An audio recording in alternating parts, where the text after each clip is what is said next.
BCB তো আমার একটা গার্জিয়ান, তারা অবশ্যই যোগাযোগ করেছে এবং যেই বিষয়টা ঘটেছে এটা আসলে আহ, একটু দুঃখজনক। আমি আসলে কখনো এক্সপেক্ট করিনি, কারণ ওরা আমার ছোটবেলার ফ্রেন্ড ছিল।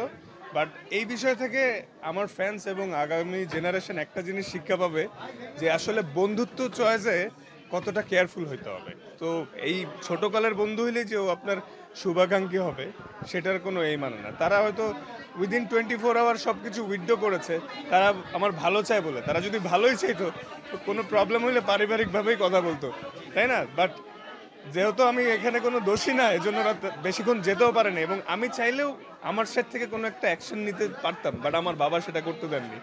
সো এই বিষয়ে আমি আর কথা বলতে চাই না, বাট সবাই দোয়া করবেন। আপকামিং এশিয়া কাপ আছে, যাতে আমি ভালো করতে পারি আর সুস্থ থাকি। অ্যাজ এ প্লেয়ার আমার স্বপ্ন তো আমরা চ্যাম্পিয়ন হব ডেফিনেটলি। আর টি-20 ক্রিকেটে অনেক আনসার্টেনিটি থাকে। হংকংয়ের সাথেও টাফ কম্পিটিশন।